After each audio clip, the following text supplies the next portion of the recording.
सदगुरु मैं साता बोले का हो तोलाया ही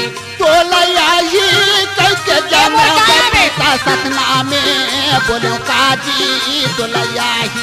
तोलाया ही कह के जाने सदगुरु मैं साता बोले कागा तोलाया ही कैसे जाने पिता सतना में बोलो काजी